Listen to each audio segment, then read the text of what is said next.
जब मंदोदरी ने सुना कि प्रभु श्री राम जी आ गए हैं और उन्होंने खेल में ही समुद्र को बंधवा लिया है, तब वह हाथ पकड़कर पति को अपने महल में लाकर परम मनोहर वाणी बोली। चरणों में सिर नवाकर उसने अपना आंचल पसारा और कहा, हे प्रियतम, क्रोध त्याग कर मेरा वचन सुनिए। हे नाथ, बैर उसी के साथ करना चाहिए जिससे बुद्धि और बल के द्वारा जीत सके। आप में और श्री रघुनाथ जी में निश्चय ही कैसा अंतर है, जैसा जुगनू और सूर्य में। जिन्होंने विष्णु रूप से अत्यंत बलवान मधु और कैटव दैत्य मारे और बराह और नृसिंह रूप से महान सूरवीर दिति के पुत्रों हिरण्याक्ष और हिरण्यकश्यप का संहार किया, जिन्होंने वामन रूप से बलि को बांधा और परशुराम रूप से सहस्त्रबाहु को मारा, वे ही भगवान पृथ्वी का भार हरण करने के लिए श्री राम रूप में अवतीर्ण हुए हैं।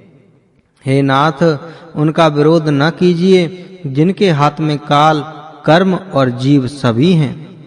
श्री राम जी के चरण कमलों में सिर नवाकर उनकी शरण में जाकर उनको जानकी जी सौंप दीजिए और आप पुत्र को राज्य देकर वन में जाकर श्री रघुनाथ जी का भजन कीजिए। हे नाथ, श्री रघुनाथ जी तो दीनों पर दया करने वाले हैं, सम्मुख शरण जाने पर तो बाघ भी नहीं खाता।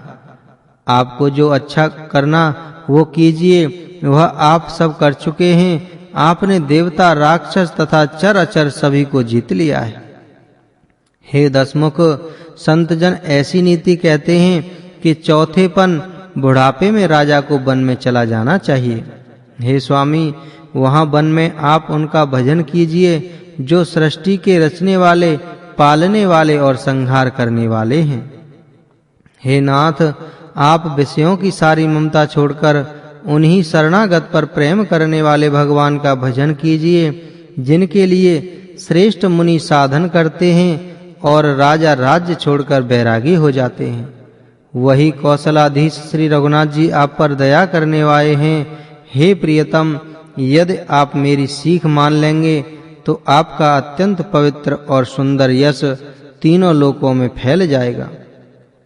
ऐसा कहकर नेत्रों में करुणा का जल भरकर और पति के चरण पकड़कर कांपते हुए शरीर से मंदोदरी ने कहा, हे नाथ, श्री रघुनाथ जी का भजन कीजिए जिससे मेरा सुहाग अचल हो जाए। तब रावण ने मंदोदरी को उठाया और वह दुष्ट उससे अपनी प्रभुता कहने लगा। हे प्रिय, सुन, तूने व्यर्थ ही भय मान रखा है। बता तो जगत में मेरे समान योद्धा है कौन? वरुण, कुबेर, पवन, यमराज आदि सभी दिक्पालों को तथा काल को भी मैंने अपनी भुजाओं के बल से जीत रखा है। देवता, दानव और मनुष्य सभी मेरे बस में हैं। फिर तुझको यह भय किस कारण उत्पन्न हो गया? मंदोदरी ने उसे बहुत तरह से समझाकर कहा, किंतु रावण ने उसकी एक भी बात नहीं सुनी और वह फिर सभा में जाकर बैठ गया। मंदोदरी हृदय में ऐसा जान लिया कि काल के वश होने से पति को अभिमान हो गया है। सभा में आकर उसने मंत्रियों से पूछा कि शत्रु के साथ किस प्रकार से युद्ध करना होगा। मंत्री कहने लगे, हे राक्षसों के नाथ, हे प्रभु, सुनिए, आप बार-बार क्या पूछते हैं? कहिए तो ऐसा कौन सा बड़ा भय है जिसका विचार किया जाए? भय की बात ही क्या है? मनुष्य और बानर, भालू तो हमारे भोजन की सामग्री हैं। कानों से सबके वचन सुनकर रावण का पुत्र प्रहस्त हाथ जोड़कर कहने लगा, हे प्रभु, नीति के विरुद्ध कुछ भी नहीं करना चाहिए। मंत्रियों में बहुत सी थोड़ी बुद्धि है। ये सभी मूर्ख, खुश, आमदी मंत्री ठोकर सुहाती मुंह देखी कह रहे हैं। हे नाथ, इस प्रकार की बातों से पूरा नहीं पड़ेगा। एक ही बंदर समुद्र लांघ कर आया था, उसका चरित्र सब लोग अब भी मन में ही गाया करते हैं। उस समय तुम लोगों में से किसी को भूख न थी। बंदर तो तुम्हारा भोजन ही है, फिर नगर जलाते समय उसे पकड़कर क्यों नहीं खा लिया? इन मंत्रियों ने स्वामी आपको ऐसी सम्मति सुनाई है जो सुनने में अच्छी है, पर जिससे आगे चलकर दुख पाना होगा। जिसने खेल ही खेल में समुद्र बंधा लिया और जो सेना सहित सुबेल पर्वत पर आ उतरा, हे भाई, कहो वह मनुष्य है जिसे कहते हो कि हम खा लेंगे? सब गाल फुला कर पागलों की तरह वचन कह रहे हैं। हे तात, मेरे वचनों को बहुत आदर से, बड़े गौर से सुनिए, मुझे मन में कायर न समझ लीजिएगा। जगत में ऐसे मनुष्य झुंड के झुंड बहुत अधिक हैं, जो प्यारी मुंह पर मीठी लगने वाली बात ही सुनते हैं और कहते हैं। हे प्रभु, सुनने में कठोर परंतु परिणाम में परम हितकारी वचन जो सुनते हैं और कहते हैं, वे मनुष्य बहुत ही थोड़े हैं। नीति सुनिए, उसके अनुसार पहले दूत भेजिए और फिर श्री सीता जी को देकर श्री राम जी से प्रीति मेल कर लीजिए।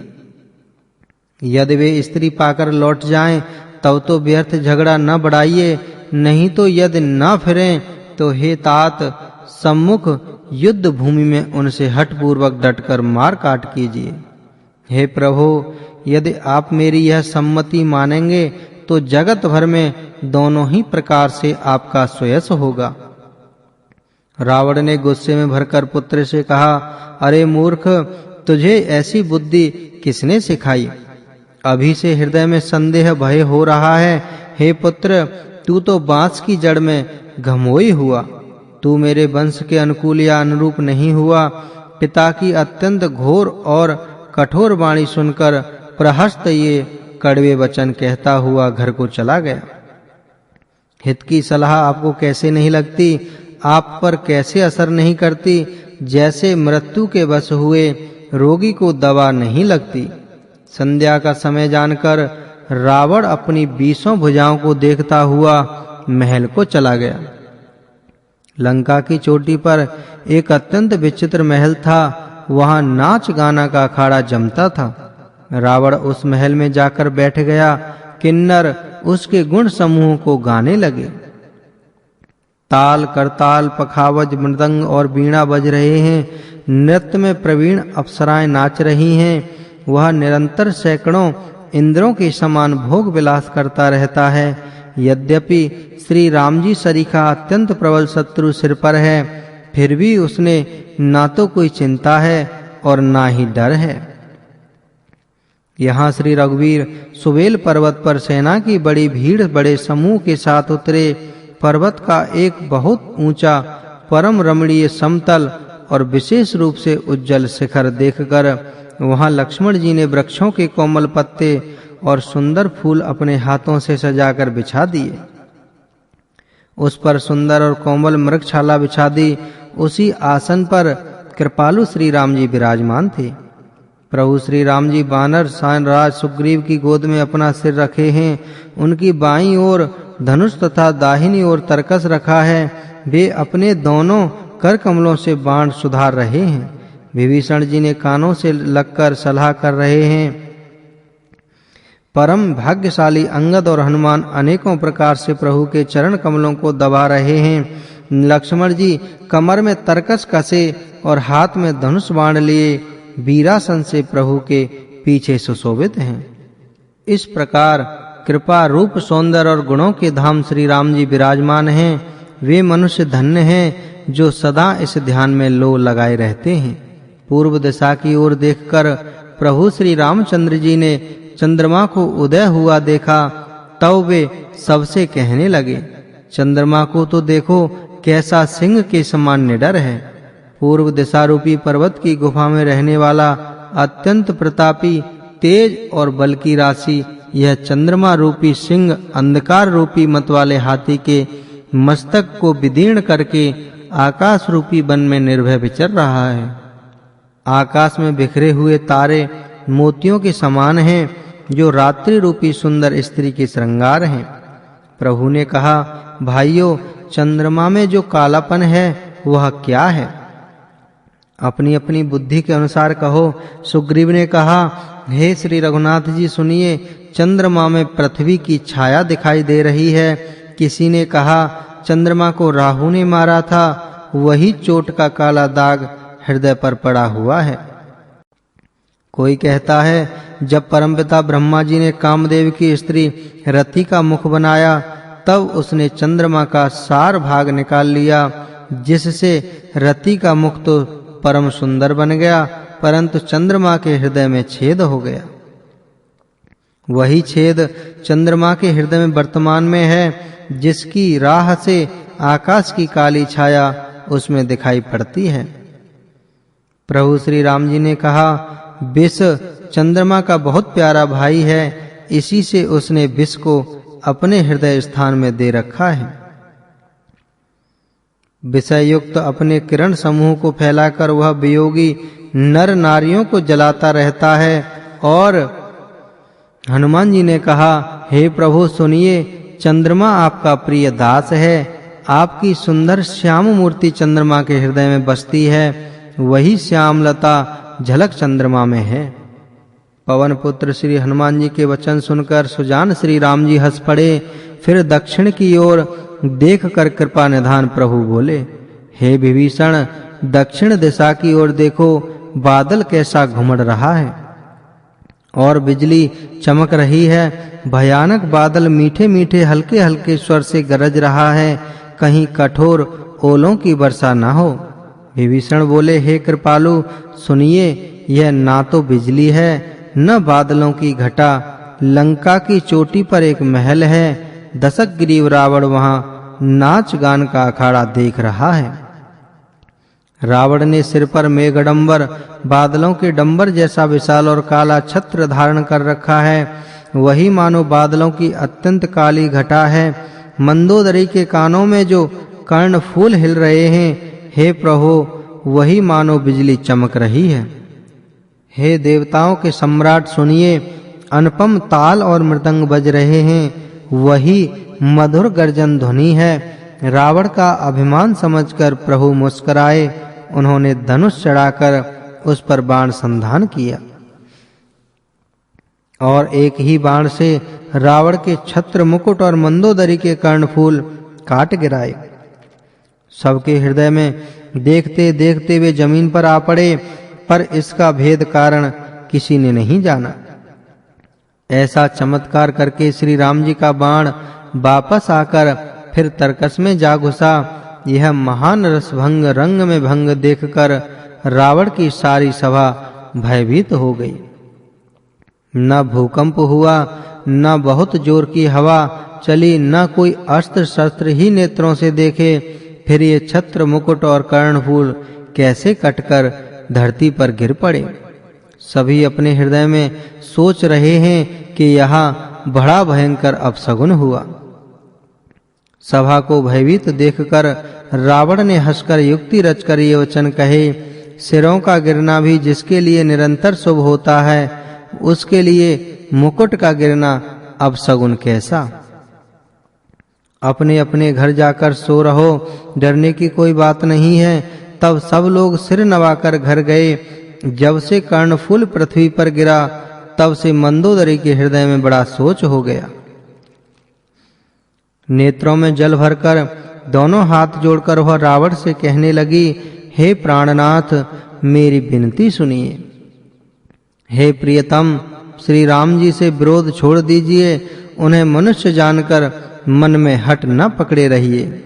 मेरे इन वचनों पर विश्वास कीजिए कि वे रघुकुल के शिरोमणि श्री रामचंद्र जी विश्व रूप हैं। यह सारा विश्व उन्हीं का रूप है।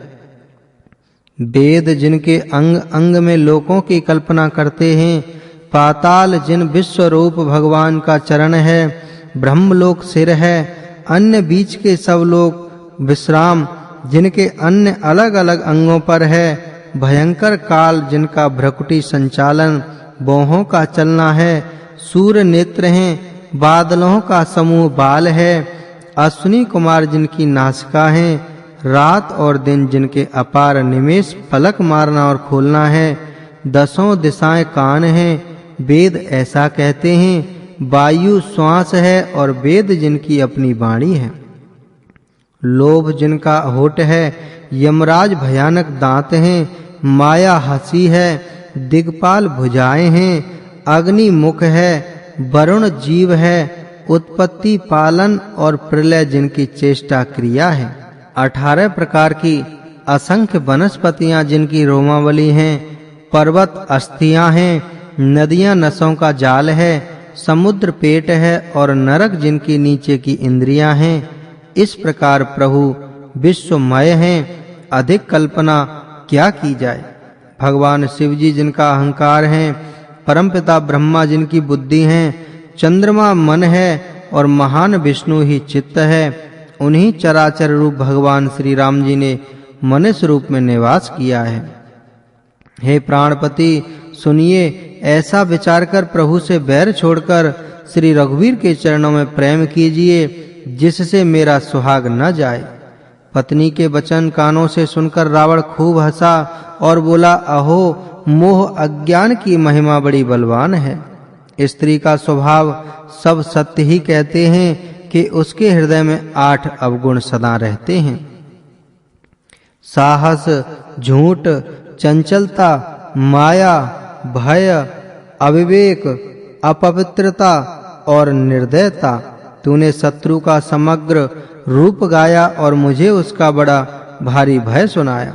हे प्रिय, वह सब यह चराचर विश्व तो स्वभाव से ही मेरे बस में है। तेरी कृपा से मुझे यह सब समझ पड़ा। हे प्रिय, तेरी चतुराई में जान गया। तू इस प्रकार इसी बहाने मेरी प्रभुता का बखान कर रही है। हे मृगनयनी, तेरी बातें बड़ी गूढ़ रहस्य भरी हैं, समझने पर सुख देने वाली और सुनने से भय छुड़ाने वाली हैं। मंदोदरी ने मन में ऐसा निश्चय कर लिया कि पति को कालवश मति भ्रम हो गया है। इस प्रकार अज्ञानवश बहुत से विनोद करते हुए रावण को सवेरा हो गया। तब स्वभाव से ही निडर और घमंड में अंधा लंकापति रावण सभा में गया। यद्यपि बादल अमृत सा जल बरसाते हैं, तो भी बेत फूलता फलता नहीं। इसी प्रकार चाहे परमपिता ब्रह्मा के समान भी ज्ञानी गुरु मिले, तो भी मूर्ख के हृदय में ज्ञान नहीं होता। यहाँ सुबेल पर्वत पर प्रातः काल श्री रघुनाथ जी जागे और उन्होंने सब मंत्रियों को बुलाकर सलाह पूछी कि शीघ्र बताइए, अब क्या उपाय करना चाहिए। जामवान ने श्री राम जी के चरणों में सिर नवाकर कहा, हे सर्वज्ञ, सब कुछ जानने वाले, हे सबसे हृदय में बसने वाले अंतर्यामी, हे बुद्धि, बल, तेज, धर्म और गुणों की राशि, सुनिए, मैं अपनी बुद्धि के अनुसार सलाह देता हूँ कि बाली कुमार अंगद को दूत बनाकर भेजा जाए। यह अच्छी सलाह सबके मन में जच गई। कृपा के निधान श्री राम जी ने अंगद से कहा, हे बल, बुद्धि और गुणों के धाम बाली पुत्र, हे तात, तुम मेरे काम के लिए लंका में जाओ। तुमको बहुत समझाकर क्या कहूँ, मैं जानता हूँ तुम परम चतुर हो। शत्रु से वही बातचीत करना जिससे हमारा काम हो और उसका कल्याण हो। प्रभु की आज्ञा सिर चढ़ाकर और उनके चरणों की वंदना करके अंगद जी उठे और बोले, हे भगवान श्री राम जी, आप जिस पर कृपा करें वही गुणों का समुद्र हो जाता है। स्वामी के सब कार्य अपने आप सिद्ध हैं, यह तो प्रभु ने मुझको आदर दिया है। जो मुझे अपने कार्य पर भेज रहे हैं, ऐसा विचार कर युवराज अंगद का हृदय हर्षित और पुलकित हो गया। चरणों की वंदना करके और भगवान की प्रभुता हृदय में धारण करके अंगद सबको सिर नवाकर चल दिए। प्रभु के प्रताप को हृदय में धारण किए हुए रणबांकुरे वीर बाली पुत्र स्वाभाविक ही निर्भय हैं। लंका में प्रवेश करते ही रावण के पुत्र से भेंट हो गई, जो वहां खेल रहा था। बातों ही बातों में दोनों में झगड़ा बढ़ गया, क्योंकि दोनों ही अतुलनीय बलवान थे और फिर दोनों की युवावस्था थी। उसने अंगद पर लात मारी। अंगद ने वही पैर पकड़कर उसे घुमाकर जमीन पर दे पटका। राक्षस के समूह भारी योद्धा देखकर जहां तहां भाग चले। वे डर के मारे पुकार भी न मचा सके, एक दूसरे को मर्म असली बात नहीं बतलाते उस रावण के पुत्र का वध समझकर सब चुप मारकर रह जाते हैं। रावण पुत्र की मृत्यु जानकर और राक्षसों को भय के मारे भागते देखकर नगर में कोलाहल मच गया कि जिसने लंका जलाई थी वही वानर फिर आ गया है। सब अत्यंत भयभीत होकर विचार करने लगे कि विधाता अब ना जाने क्या करेगा। वे बिना पूछे ही अंगद को रावण के दरवाजे की राह बता देते हैं। जिसे ही वे देखते हैं वही डर के मारे सूख जाता है। श्री राम जी के चरण कमलों का स्मरण करके अंगद रावण की सभा के द्वार पर गए और वे धीर वीर और बल की राशि अंगद सिंह की सी ऐंड शान से इधर-उधर देखने लगे। तुरंत ही उन्होंने एक राक्षस को भेजा और रावण को अपने आने का समाचार सूचित किया। सुनते ही रावण हंसकर बोला, बुला लाओ देखें कहां का बंदर है। आज्ञा पाकर बहुत से दूत दौड़े और वानरों में हाथी के समान अंगद को बुला लाए। अंगद ने रावण को ऐसे बैठे हुए देखा जैसे कोई प्राण युक्त सजीव काजल का पहाड़ हो। भुजाएं वृक्षों के और सिर पर्वतों के शिखरों के समान है। रोमावली मानो बहुत सी लताएं हैं। मुंह, नाक, नेत्र और कान पर्वत की कंदराओं और खोओं के बराबर हैं। अत्यंत बलवान बांके वीर बाली पुत्र अंगद सभा में गए। वे मन में जरा भी नहीं सिजके। अंगद को देखते ही सब सभासद उठ खड़े हुए। यह देखकर रावण हृदय में बड़ा क्रोध हुआ। जैसे मतवाले हाथियों के झुंड में सिंह निसंग होकर चला जाता है, वैसे ही श्री राम जी के प्रताप का हृदय में स्मरण करके वे निर्भय सभा में सिर नवाकर बैठ गए। रावण ने कहा, अरे बंदर तू कौन है? अंगद ने कहा, हे दशग्रीव, मैं श्री रघुवीर का दूत हूँ। मेरे पिता से और तुमसे मित्रता थी, इसलिए हे भाई मैं तुम्हारी भलाई के लिए आया हूँ। तुम्हारा उत्तम कुल है, पुलस्त ऋषि के तुम पौत्र हो और भगवान शिव जी की और परमपिता ब्रह्मा जी की तुमने बहुत प्रकार से पूजा की है, उनसे वर पाए हैं और सब काम सिद्ध किए हैं। लोकपालों और सब राजाओं को तुमने जीत लिया है।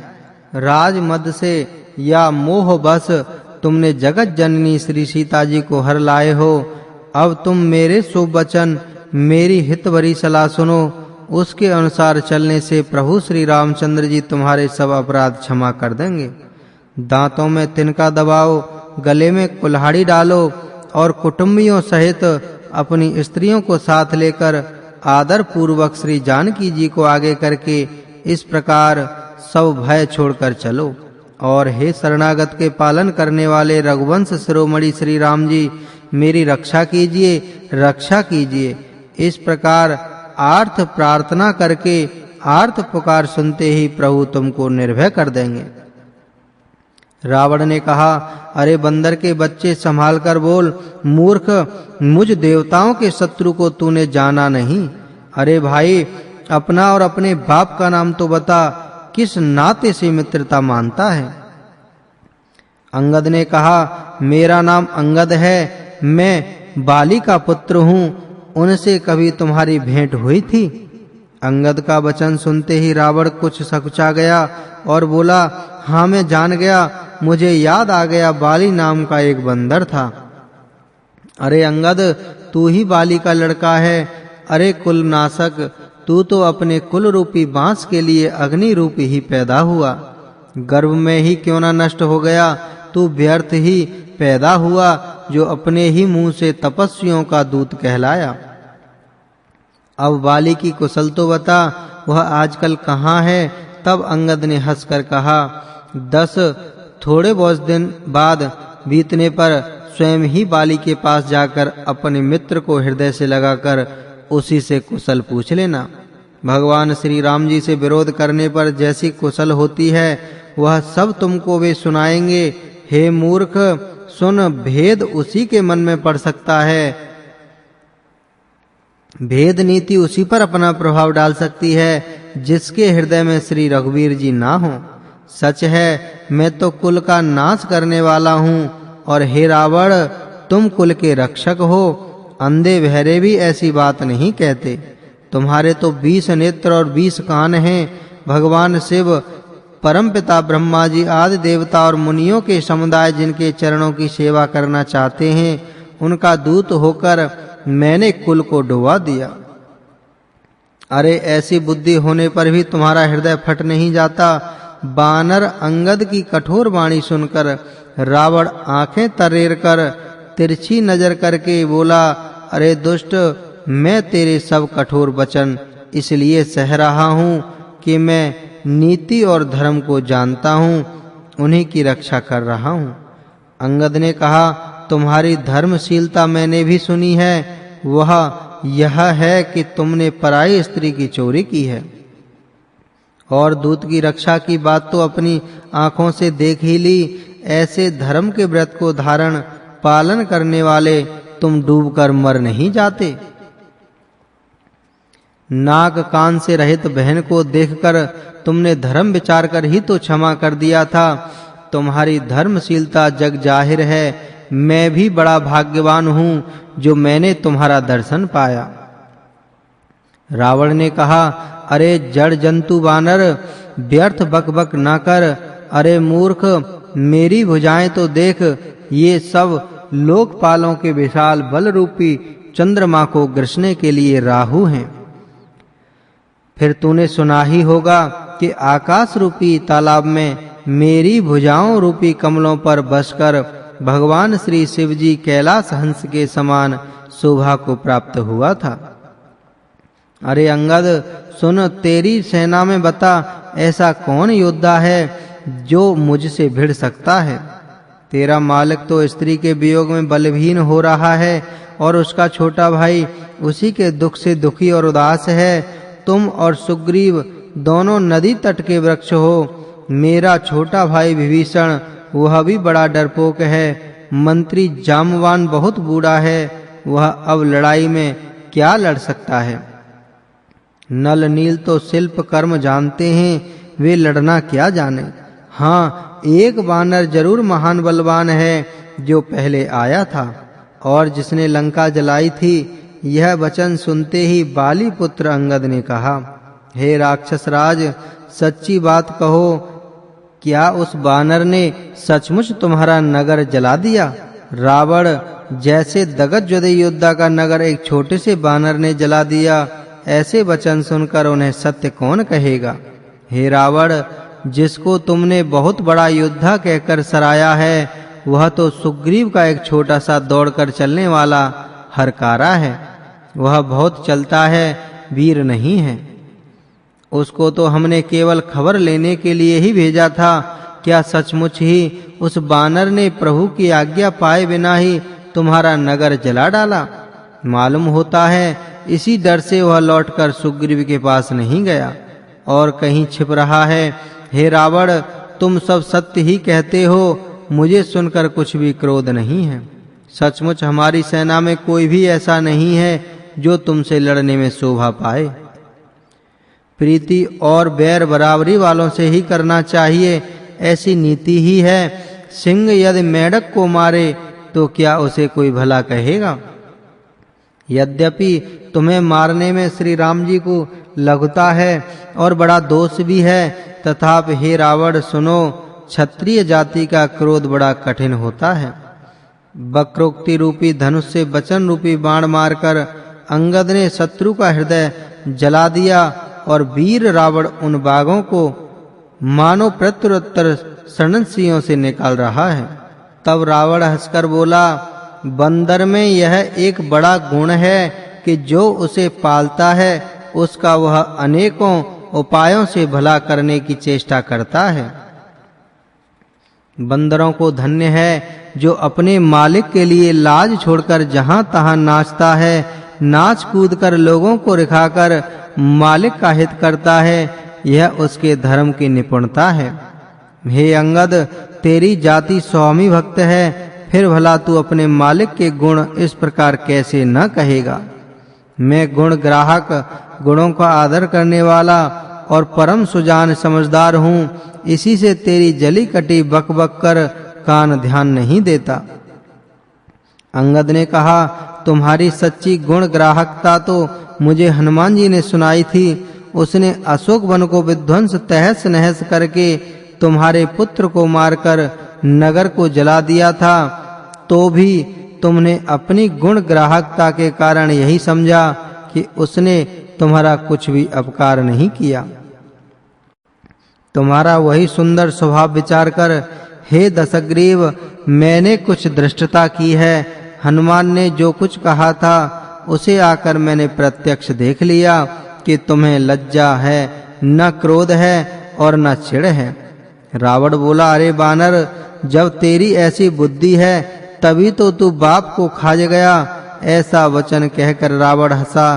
अंगद ने कहा, पिता को खाकर फिर तुमको भी खा डालता, परंतु अभी तुरंत कुछ और ही बात मेरी समझ में आ गई। अरे नीच अभिमानी, बाली के निर्मल यश का पात्र जानकर तुम्हें मैं नहीं मारता। रावण, यह तो बता कि जगत में कितने रावण हैं। मैंने जितने रावण अपने कानों से सुन रखे हैं उन्हें सुन। एक रावण तो बाली को जीतने पाताल में गया था, तब बच्चों ने उसे घुड़साल में बांध रखा। बालक खेलते थे और जा जाकर उसे मारते थे। बलि को दया लगी तब उन्होंने उसे छुड़ा दिया। फिर एक रावण तो सहस्त्रबाहु ने देखा और उसने दौड़कर उसको एक विशेष प्रकार के विचित्र जंतु की तरह समझकर पकड़ लिया। तमाशे के लिए वह उसे घर ले आया। तब पुलस्त मुनि ने जाकर उसे छुड़ाया। एक रावण की बात कहने में तो मुझे बड़ा संकोच हो रहा है। वह बहुत दिनों तक बाली की कांख में रहा था। इनमें से तुम कौन से रावण हो? खींचना छोड़कर सच सच बताओ। रावण ने कहा, अरे मूर्ख सुन, मैं वही बलवान रावण हूँ जिसकी भुजाओं की लीला करामात कैलाश पर्वत जानता है, जिसकी सूरता उमावती महादेव जी जानते हैं, जिन्हें अपने सिर रूपी पुष्प चढ़ा चढ़ाकर मैंने पूजा था। सिर रूपी कमलों को अपने हाथों से उतार उतार कर मैंने अगणित बार त्रिपुरारी शिव जी की पूजा की थी। अरे मूर्ख, मेरी भुजाओं का पराक्रम दिग्पाल जानते हैं, जिनके हृदय में वह आज भी चुभ रहा है। दिग्गज दिशाओं के हाथी मेरी छाती की कठोरता को जानते हैं, जिनके भयानक दांत जब जब जाकर मैं उनसे जबरदस्ती भिड़ा, मेरी छाती में कभी नहीं फूटे, बल्कि मेरी छाती से लगते ही वे मूली की तरह टूट गए, जिसके चलते समय पृथ्वी इस प्रकार हिलती है जैसे मतवाले हाथी के चढ़ते समय छोटी नाव। मैं वही जगत प्रसिद्ध प्रतापी रावण हूँ। अरे झूठी बकवास करने वाले, क्या तूने मुझे कानों से कभी नहीं सुना? उस महान प्रतापी जगत प्रसिद्ध रावण को मुझे तू छोटा कहता है और मनुष्य की बड़ाई करता है। अरे दुष्ट, असभ्य, तुच्छ बंदर, अब मैंने तेरा ज्ञान जान लिया। रावण के वचन सुनकर अंगद क्रोध सहित वचन बोले, अरे नीच अभिमानी, संभाल कर सोच समझकर बोल। जिनका फरसा सहस्त्रबाहु की भुजाओं की अपार वन को जलाने के लिए अग्नि था, जिनके फरसा रूपी समुद्र की तीव्र धारा में अनगिनत राजा अनेकों बार डूब गए, उन परशुराम जी का गर्भ जिन्हें देखते ही भाग गया। अरे अभागे, 10 शीश वे मनुष्य क्यों कर कहे? क्यों रे मूर्ख उद्दंड, श्री राम जी मनुष्य हैं, कामदेव भी क्या धनुर्धारी है और गंगा जी क्या नदी हैं, कामधेनु क्या पशु है और कल्प वृक्ष क्या पेड़ है, अन्न भी क्या दान है और अमृत क्या रस है, गरुण जी क्या पक्षी हैं, शेष जी क्या सर्प हैं। अरे रावण, श्री रघुनाथ जी अखंड भक्ति क्या और लाभों जैसा ही लाभ है। सेना समेत तेरा मत कर अशोक वन को उजाड़कर, नगर को जलाकर और तेरे पुत्रों को मारकर जो लौट गए, तू उनका कुछ भी बिगाड़ न सका। क्यों रे दुष्ट, वे हनुमान जी क्या बानर हैं? अरे रावण, चतुराई कपट छोड़कर सुन, कृपा के समुद्र श्री रघुनाथ जी का तू भजन कर। और अरे दुष्ट, यदि तू श्री राम जी का बैरी हुआ तो तुझे ब्रह्मा और रुद्र भी नहीं बचा सकेंगे। हे मूढ़, व्यर्थ गाल न मार।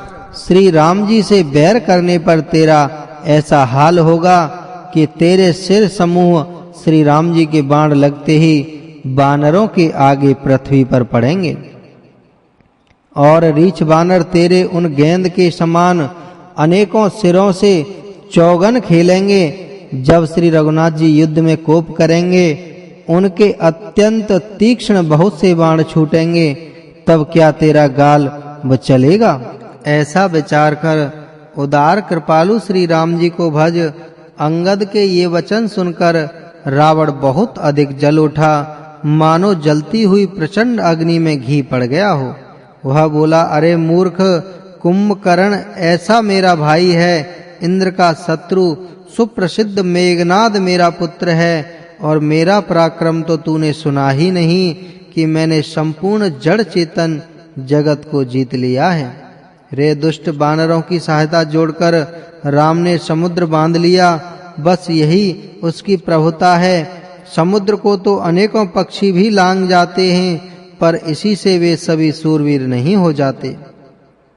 अरे मूर्ख बंदर, सुन, मेरी एक एक भुजा रूपी समुद्र बल रूपी जल से पूर्ण है, जिसमें बहुत से सूरवीर देवता और मनुष्य डूब चुके हैं। बता, ऐसा कौन सा सूरवीर है जो मेरे इन अथाह और अपार 20 समुद्रों को पार कर जाएगा? अरे दुष्ट, मैंने दिग्पाल तक जल भरवाया है, तू एक राजा का क्या मुझे सुयश सुनाता है? यदि तेरा मालिक, जिसकी गुणगाथा तू बार-बार कह रहा है, संग्राम में लड़ने वाला योद्धा है, तो फिर वह दूत किस लिए भेजता है? शत्रु से प्रीति संधि करते उसे लाज नहीं आती। कैलाश का मथन करने वाली मेरी भुजाओं को देख, फिर अरे मूर्ख बानर, अपने मालिक की सराहना करना। रावण के समान सूरवीर कौन है, जिसने अपने ही हाथों से सिर काट-काट कर अत्यंत हर्ष के साथ बहुत बार उन्हें अग्नि में होम कर दिया। स्वयं गौरीपति श्री शिवजी इस बात के साक्षी हैं। मस्तकों को जलते समय जब मैंने अपने ललाटों पर लिखे हुए विधाता के अक्षर देखे, तब मनुष्य के हाथ से अपनी मृत्यु होना बाँचकर विधाता की वाणी लेख की असत्य जानकर मैं हंसा। उसी बात को समझकर स्मरण करके भी मेरे मन में डर नहीं है, क्योंकि मैं समझता हूँ कि बूढ़े ब्रह्मा ने बुद्धि भ्रम से ऐसा लिख दिया है। अरे मूर्ख, तू लज्जा और मर्यादा छोड़कर मेरे आगे बार-बार दूसरे वीर का बल कहता है। अंगद ने कहा, अरे रावण, तेरे समान लज्जावान जगत में कोई नहीं है। लज्जाशीलता तो तेरा सहज स्वभाव ही है। तू अपने मुंह से अपने गुण कभी नहीं कहता। सिर काटने और कैलाश उठाने की कथा चित्त में चढ़ी हुई थी, इससे तूने उसे 20 बार कहा।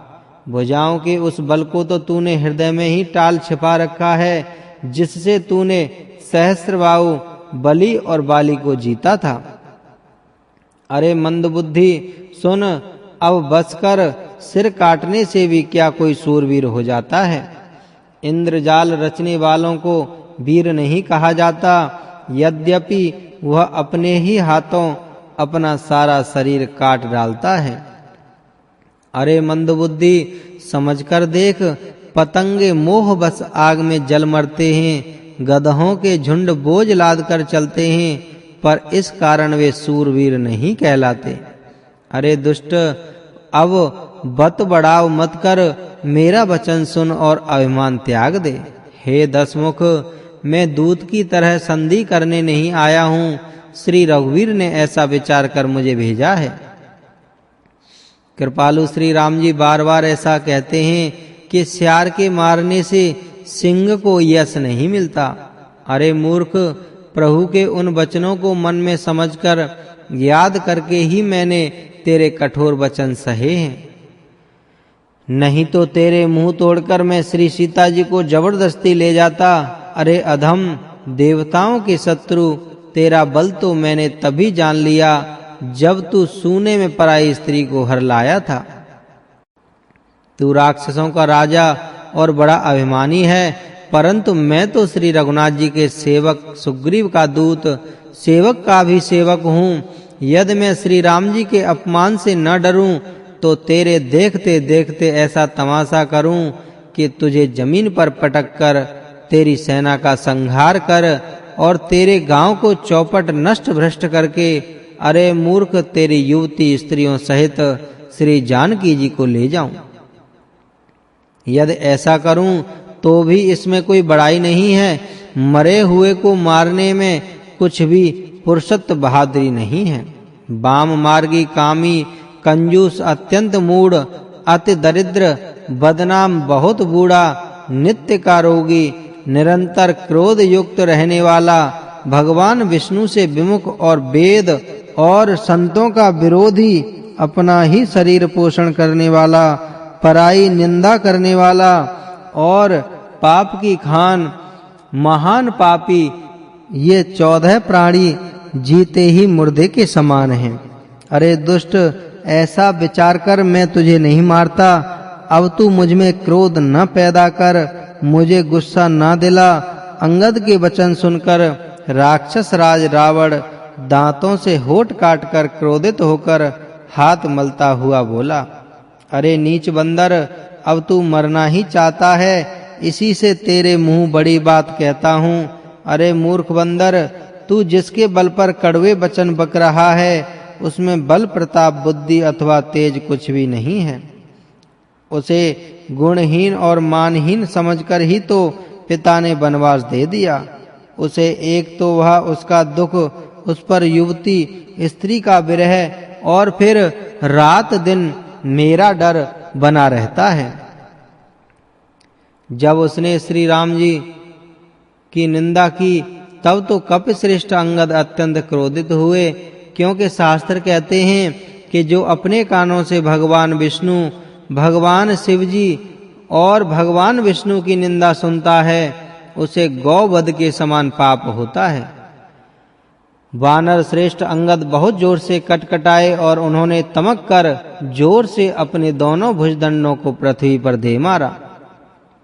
पृथ्वी हिलने लगी, जिससे बैठे हुए सभासद गिर पड़े और भय रूपी पवन भूत से ग्रस्त होकर भाग चले। रावण गिरते गिरते संभल कर उठा, उसके अत्यंत सुंदर मुकुट पृथ्वी पर गिर पड़ा और कुछ तो उसने उठाकर अपने सिरों पर सुधार कर रख लिया और कुछ अंगद ने उठाकर प्रभु श्री रामचंद्र जी के पास फेंक दिए। मुकुटों को आते देखकर वानर भागे, सोचने लगे, विधाता, क्या दिन में ही उल्कापात होने लगा, तारे टूटकर गिरने लगे, अथवा क्या कारण है? रावण ने क्रोध करके 4 वज्र चलाए हैं, जो बड़े धाय के साथ वेग से आ रहे हैं। प्रभु ने उनसे हंसकर कहा, मन में डरो नहीं, ये न उल्का है, न वज्र है और न केतु या राहु ही है।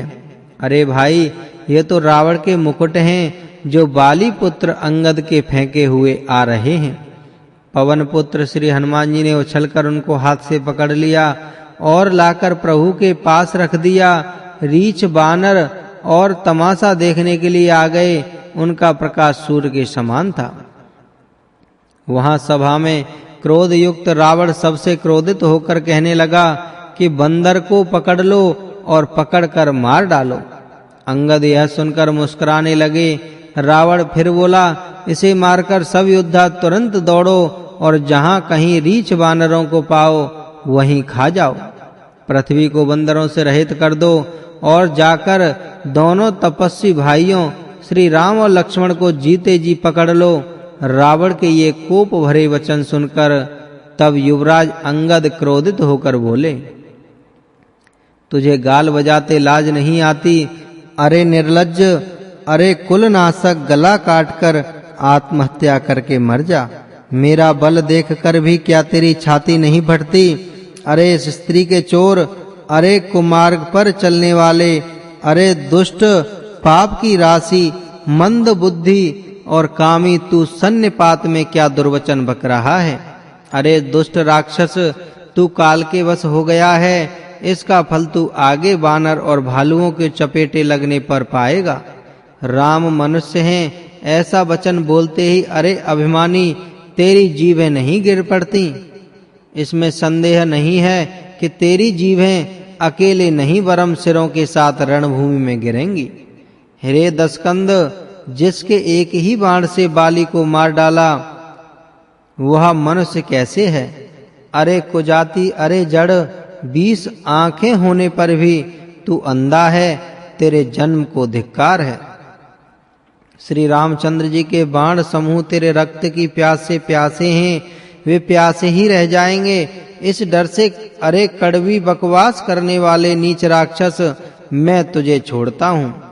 मैं तेरे दांत तोड़ने में समर्थ हूँ, पर क्या करूँ, श्री रघुनाथ जी ने मुझे आज्ञा नहीं दी। ऐसा क्रोध आता है कि तेरे 10 मुंह मोड़ लूं और लंका को पकड़कर समुद्र में डुबो दूं। तेरी लंका गूलर के फल के समान है, तुम सब कीड़े उसके भीतर अज्ञानवश निडर होकर बस रहे हो। मैं बंदर हूँ, मुझे इस फल को खाते क्या देर थी। पर उदार कृपालु श्री रामचंद्र जी ने वैसी आज्ञा नहीं दी। अंगद की युक्ति सुनकर रावण मुस्कुराया और बोला, अरे मूर्ख, बहुत झूठ बोलना तूने कहाँ से सीखा? बाली ने तो ऐसा गाल कभी नहीं मारा। जान पड़ता है तू तपस्वियों से मिलकर लबार हो गया है। अंगद ने कहा, अरे 20 भुजा वाले, यदि तेरी 10 जीवें मैंने नहीं उखाड़ डाली तो सचमुच मैं लबार ही हूँ। श्री रामचंद्र जी के प्रताप को समझकर स्मरण करके अंगद क्रोधित हो उठे। उन्होंने रावण की सभा में प्रण करके दृढ़ता के साथ पैर जमा दिया और कहा, अरे मूर्ख, यदि तू मेरा चरण हटा सके तो श्री राम जी लौट जाएंगे। मैं सीता जी को हार गया। रावण ने कहा, हे सब वीरों, सुनो, पैर पकड़कर बंदर को पृथ्वी पर पछाड़ दो।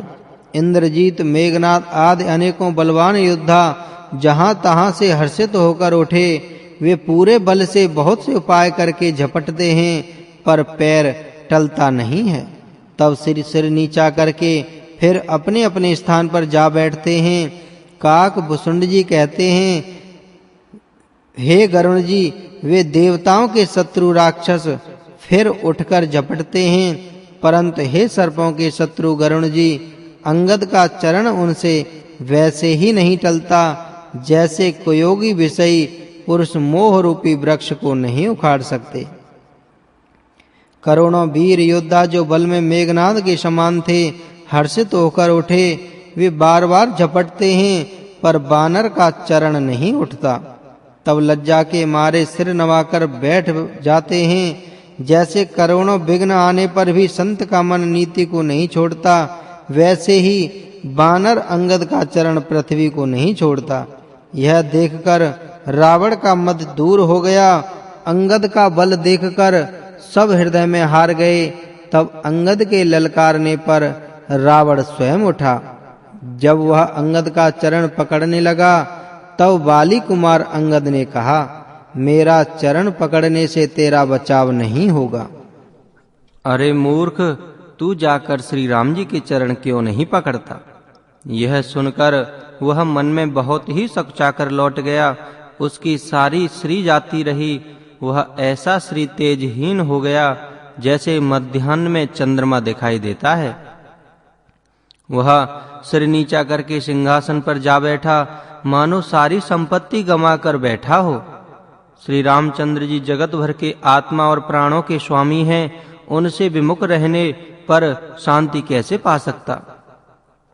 भगवान शिव जी कहते हैं, हे उमा, जिन श्री रामचंद्र जी के भ्रू विलास भौं के इशारे से विश्व उत्पन्न होता है और फिर नाश को प्राप्त होता है, जो तृण को और वज्र को तृण बना देते हैं, अत्यंत निर्मल को महान प्रबल और महान प्रबल को अत्यंत निर्बल बना देते हैं, उनके दूत का प्रण कहो कैसे टल सकता है? फिर अंगद ने अनेकों प्रकार से नीति कही, पर रावण ने नहीं मानी, क्योंकि उसका काल निकट आ गया था। शत्रु के गर्व को चूर करके अंगद ने उसको प्रभु श्री रामचंद्र जी का सोयस सुनाया और फिर वह राजा बाली का पुत्र यह कहकर चल दिया, रणभूमि में तुझे खेला खेला कर न मारूं तब तक अभी क्या बड़ाई करूं। अंगद ने पहले ही सभा में आने से पूर्व ही उसके पुत्र को मार डाला था।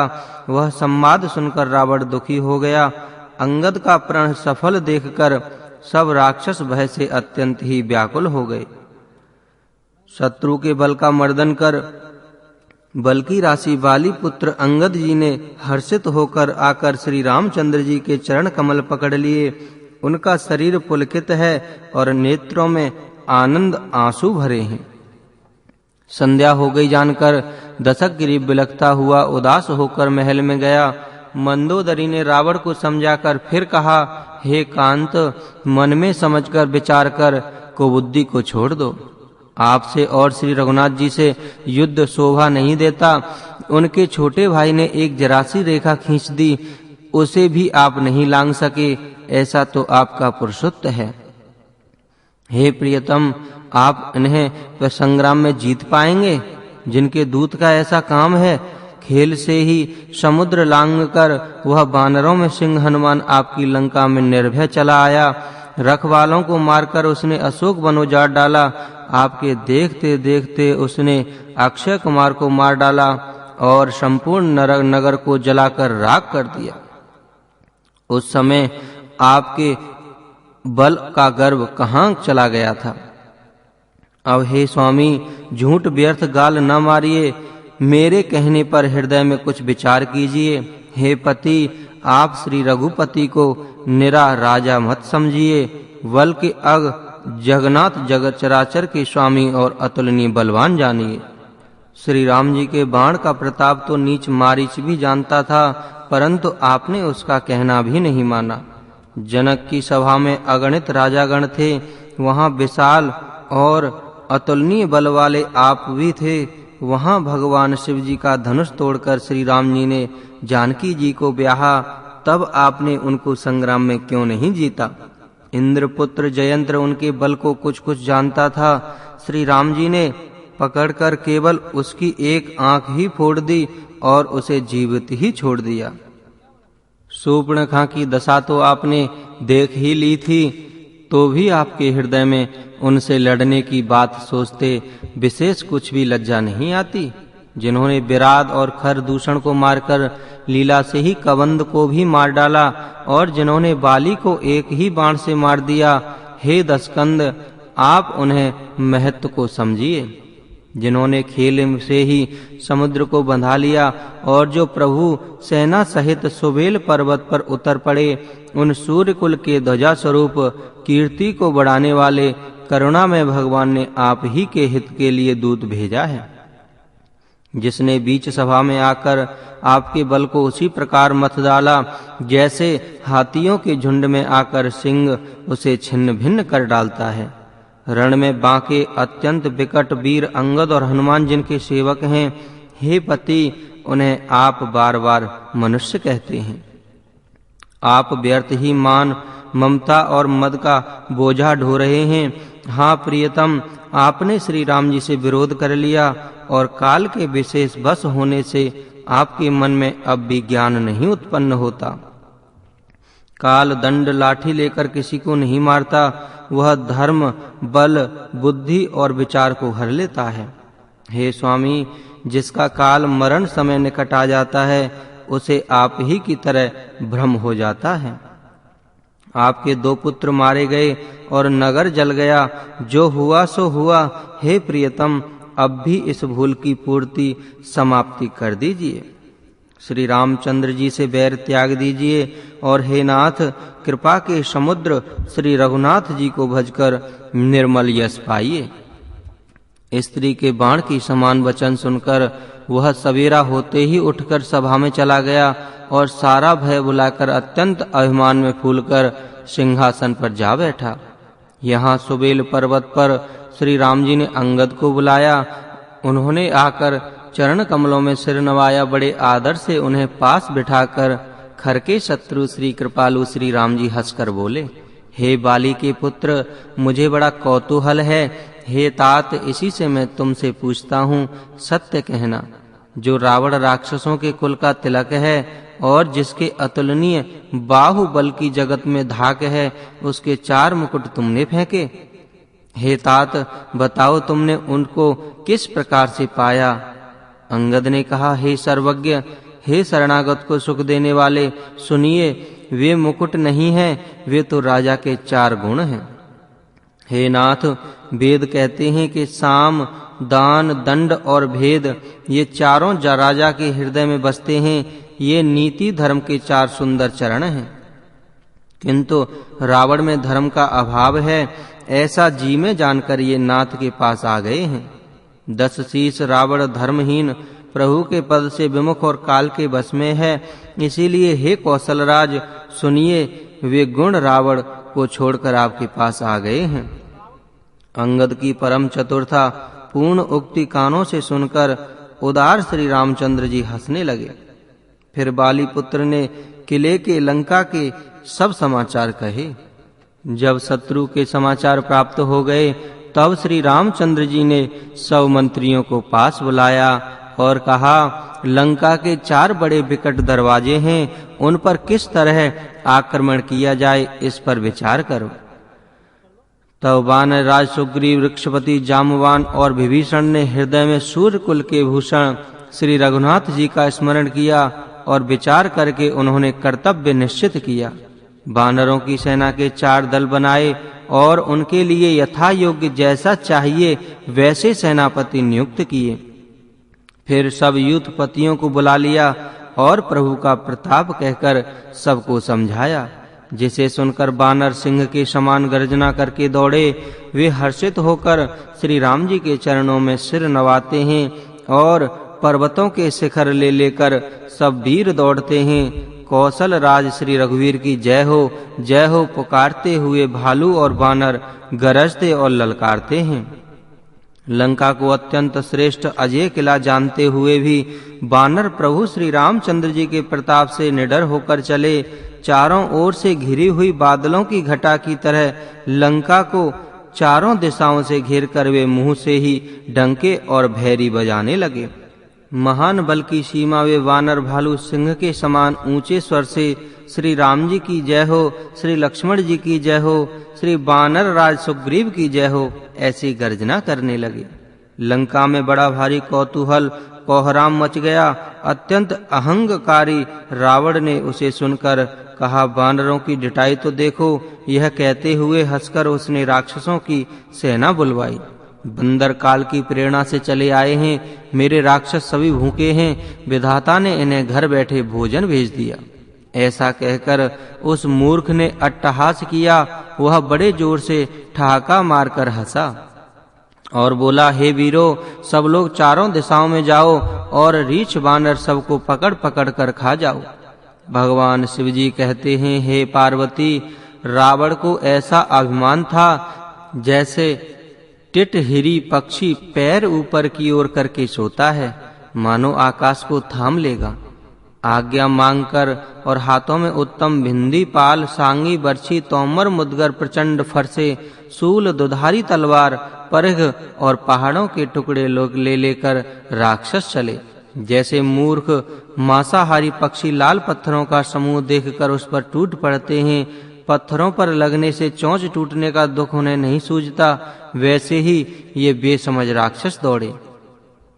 अनेकों प्रकार के अस्त्र शस्त्र और धनुष बाण धारण किए करोड़ों बलवान और रणधीर राक्षस वीर परकोटे के कंगूरों पर चढ़ गए। वे परकोटे के कंगूरों पर कैसे शोभित हो रहे हैं, मानो सुमेरु के शिखरों पर बादल बैठे हों। जुझाऊ ढोल और डंके आदि बज रहे हैं। ध्वनि सुनकर योद्धाओं के मन में लड़ने का चाव होता है। अगणित नफीरी और भेरी बज रही है, जिन्हें सुनकर कायरों के हृदय में दरारें पड़ जाती हैं। उन्होंने जाकर अत्यंत विशाल शरीर वाले महान योद्धा वानर और भालुओं के ठट्ट समूह देखे। देखा कि वे रीछ वानर दौड़ते हैं, औघट ऊंची नीची थकावट घाटियों को कुछ नहीं गिनते, पकड़कर पहाड़ों को फोड़कर रास्ता बना लेते हैं। करोड़ों योद्धा कटकटाते और गरजते हैं, दांतों से होठ काटते और खूब झपटते हैं। उधर रावण की और इधर श्री राम जी की दुहाई बोली जा रही है। जय जय जय जय की ध्वनि होते ही लड़ाई फिर छिड़ गई। राक्षस पहाड़ों के ढेर शिखरों को फेंकते हैं। वानर कूद कूद कर उन्हें पकड़ लेते हैं और वापस उन्हीं की ओर चला देते हैं। प्रचंड वानर और भालू पर्वतों के टुकड़े ले लेकर किले पर डालते हैं। वे झपटते हैं और राक्षसों के पैर पकड़कर उन्हें पृथ्वी पर पटक कर भाग चलते हैं और फिर ललकारते हैं। बहुत ही चंचल और बड़े तेजस्वी वानर भालू बड़ी फुर्ती से उछलकर किले पर चढ़ कर गए और जहां तहां महलों में घुसकर श्री राम जी का यश गाने लगे। फिर एक एक राक्षस को पकड़कर वे वानर भाग चले। ऊपर और नीचे राक्षस योद्धा इस प्रकार वे किले से धरती पर आ गिरते हैं। श्री राम जी के प्रताप से प्रबल वानरों के झुंड राक्षस योद्धाओं के समूह योद्धाओं को मसल रहे हैं। वानर फिर जहां तहां किले पर चढ़ गए और प्रताप में सूर्य के समान श्री रघुवीर जी की जय बोलने लगे। राक्षसों के झुंड वैसे ही भाग चले जैसे जोर की हवा चलने पर बादलों के समूह तितर-बितर हो जाते हैं। लंका नगरी में बड़ा भारी हाहाकार मच गया। बालक, स्त्रियां और रोगी असमर्थता के कारण रोने लगे और सब मिलकर रावण को गालियां देने लगे कि राज्य करते हुए इसने मृत्यु को बुला लिया। रावण ने जब अपनी सेना का विचलित होना कानों से सुना तब भागते हुए योद्धाओं को लौटाकर वह क्रोधित होकर बोला, मैं जिसे रण की ओर से पीठ देकर के भागते हुए देखूंगा, अपने कानों से सुनूंगा, उसे स्वयं भयानक दुधारी तलवार से मार डालूंगा। मेरा सब कुछ खाया, भांति-भांति के भोग किए और अब रणभूमि में प्राण प्यारे हो गए। रावण के उग्र कठोर वचन सुनकर सब वीर डर गए और लज्जित होकर क्रोध करके युद्ध के लिए लौट चले। रण में शत्रु के सम्मुख युद्ध करते हुए मरने में ही वीर की शोभा है, यह सोचकर तब उन्होंने प्राणों का लाभ छोड़ दिया। बहुत से अस्त्र शस्त्र धारण किए सब वीर ललकार कर भिड़ने लगे और उन्होंने परिघों और शत्रुशूलों से मार कर सब रीछ वानरों को व्याकुल कर दिया। भगवान शिव जी कहते हैं, हे पार्वती, वानर भयातुर होकर डर के मारे घबरा कर भागने लगे। यद्यपि हे उमा, आगे चलकर वे ही जीतेंगे। कोई कहता है अंगद हनुमान कहाँ हैं, बलवान नल नील और द्विविद कहाँ हैं। श्री हनुमान जी ने जब अपने दल को विकल भयभीत हुआ सुना, उस समय वे बलवान पश्चिम द्वार पर थे। वहां उनसे मेघनाद युद्ध कर रहा था। वह द्वार टूटता न था, बड़ी भारी कठिनाई हो रही थी। तब पवन पुत्र श्री हनुमान जी के मन में बड़ा भारी क्रोध हुआ। वे काल के समान योद्धा बड़े जोर से गरजे और कूदकर लंका के किले पर आ गए और पहाड़ लेकर मेघनाद की ओर दौड़े। रथ तोड़ डाला, सारथी को मार गिराया और मेघनाद की छाती में लात मारी। दूसरा सारथी मेघनाद को व्याकुल जानकर उसे रथ में डालकर तुरंत घर ले गया। इधर अंगद ने सुना कि पवन पुत्र हनुमान जी किले पर अकेले ही गए हैं, तो रण में बांके बाली पुत्र वानर के खेल की तरह उछल कर किले पर चढ़ गए। युद्ध में शत्रुओं के विरुद्ध दोनों वानर क्रुद्ध हो गए। हृदय में श्री राम जी के प्रताप का स्मरण करके दोनों दौड़कर रावण के महल पर जा चढ़े और कौशल राज श्री राम जी की दुहाई बोलने लगे। उन्होंने कलश सहित महल को पकड़कर ढहा दिया। यह देखकर राक्षस राज रावण डर गया। सब स्त्रियां हाथों से छाती पीटने लगीं और कहने लगीं, अब की बार दो उत्पाती वानर एक साथ आ गए। वानर लीला करके घुड़की देकर दोनों उनको डराते हैं और श्री रामचंद्र जी का सुंदर यश सुनाते हैं। फिर सोने के खम्भों को हाथों से पकड़ कर उन्होंने परस्पर कहा कि अब उत्पात आरंभ किया जाए। वे गर्ज कर शत्रु की सेना के बीच में कूद पड़े और अपने भारी भुजबल से उसका मर्दन करने लगे। किसी की लात से और किसी की थप्पड़ से खबर लेते हैं और कहते हैं कि तुम श्री राम जी को नहीं भजते, उसका यह फल लो। एक दूसरे से रगड़ कर मसल डालते हैं और सिरों को तोड़कर फेंकते हैं। वे सिर जाकर रावण के सामने गिरते हैं और वो ऐसे फूटते हैं मानो दही के कुंडे फूट रहे हों। जो बड़े-बड़े मुखियों प्रधान सेनापतियों को पकड़कर पाते हैं, उनके पैर पकड़कर उन्हें प्रभु के पास फेंक देते हैं। विभीषण जी उनके नाम बतलाते हैं और श्री राम जी उन्हें भी अपना धाम परम पद दे देते हैं। मेरे प्रभु श्री राम अकारण ही दयालुता करने वाले हैं। ब्राह्मणों का मांस खाने वाले वे नरभोजी दुष्ट राक्षस भी परम गति को पाते हैं, जिसकी योगी भी याचना किया करते हैं, परंतु सहज में ही नहीं पाते।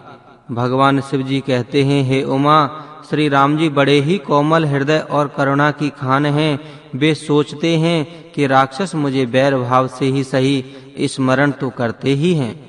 ऐसा हृदय में जानकर वे उन्हें परम गति मोक्ष दे देते हैं। हे भवानी, कहो तो ऐसे कृपालु और कौन है? प्रभु का ऐसा स्वभाव सुनकर भी जो मनुष्य भ्रम त्याग कर उनका भजन नहीं करते, वे अत्यंत मंद बुद्धि और परम भाग्यहीन हैं। श्री राम जी ने कहा कि अंगद और श्री हनुमान जी किले में घुस गए हैं। दोनों बानर लंका में विध्वंस करते हैं। कैसे शोभा देते हैं, जैसे दो मदरांचल समुद्र को मथ रहे हों। भुजाओं के बल से शत्रु की सेना को कुचलकर और मसलकर फिर दिन का अंत होता देखकर हनुमान और अंगद दोनों कूद पड़े और श्रम थकावट रहित होकर वहां गए जहां भगवान श्री राम जी थे। उन्होंने प्रभु के चरणों में सिर नवाया।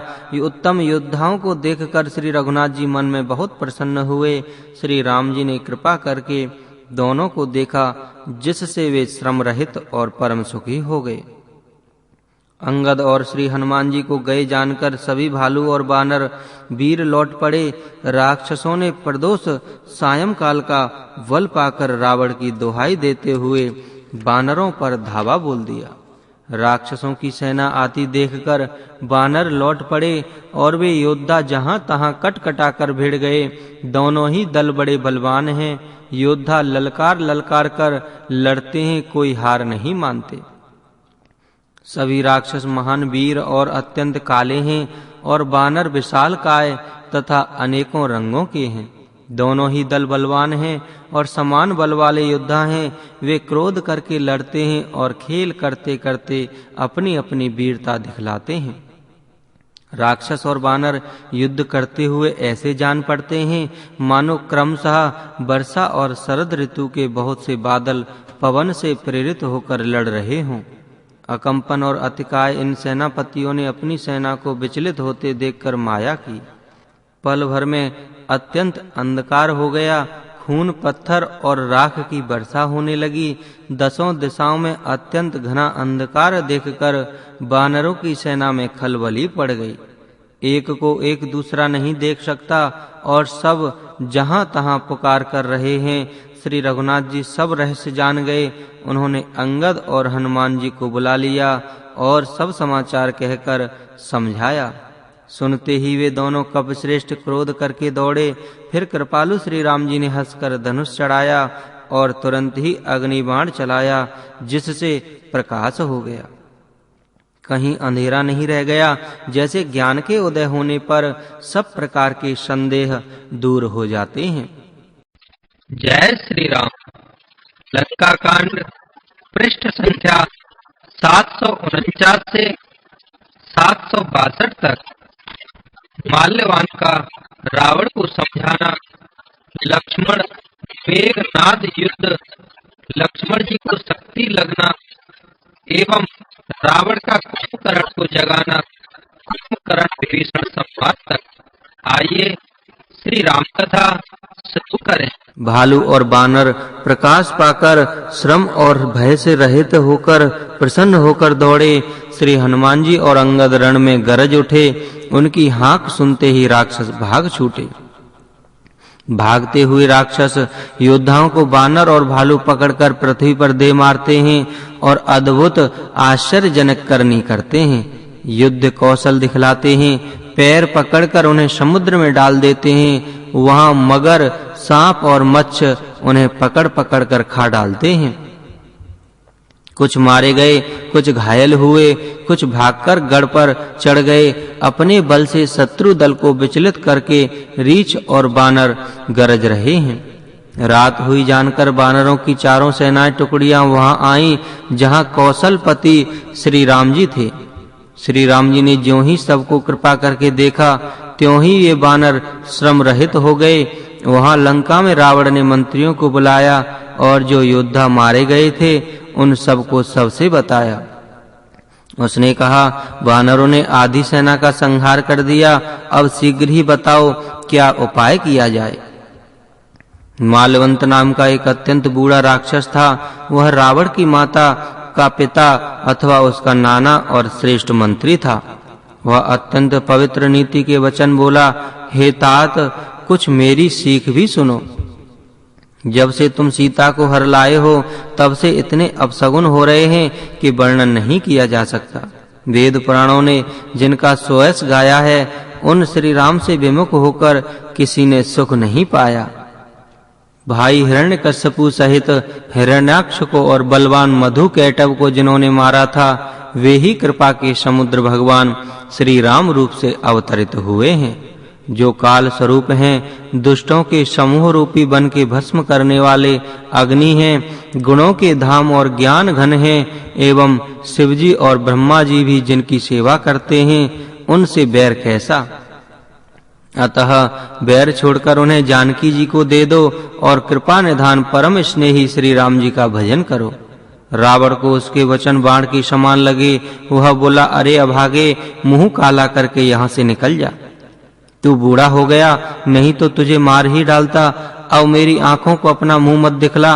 रावण के ये वचन सुनकर उसने माल्यवान ने अपने मन में ऐसा अनुमान किया कि इसे कृपा निधान श्री राम जी अब मारना ही चाहते हैं।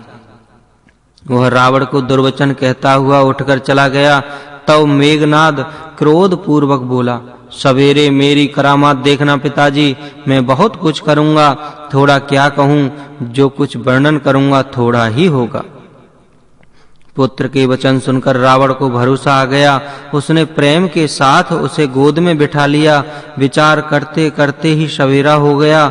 बानर फिर चारों दरवाजों पर आ गए। बानरों ने क्रोध करके दुर्गम किले को घेर लिया। नगर में बहुत ही कोलाहल शोर मच गया। राक्षस बहुत तरह के अस्त्र शस्त्र धारण करके दौड़े और उन्होंने किले पर से पहाड़ों के शिखर ढहाए। उन्होंने पर्वतों के करोड़ों शिखर ढहाए। अनेक प्रकार से गोले चलने लगे। वे गोले ऐसे गहराते हैं जैसे वज्रपात हुआ हो, और योद्धा ऐसे गरजते हैं मानो प्रलय काल के बादल हों। विकट बानर योद्धा भिड़ते हैं, कट जाते हैं, घायल हो जाते हैं, उनके शरीर जर्जर चलनी हो जाते हैं। तब भी वे उलटते लटते नहीं और हिम्मत कर नहीं हारते। वे पहाड़ उठा उठा कर उसे किले पर फेंकते हैं। राक्षस जहां के तहां जो जहां होते हैं वहीं मारे जाते हैं। मेघनाद ने कानों से सुना कि बानरों ने आकर फिर किले को घेर लिया है। तब वह वीर किले से उतरा और डंका बजाकर उनके सामने चल दिया।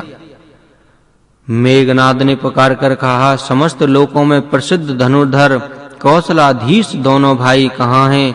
नल, नील, द्विविद, सुग्रीव और बल्कि सीमा, अंगद और हनुमान कहाँ हैं? भाई से द्रोह करने वाला विभीषण कहाँ है?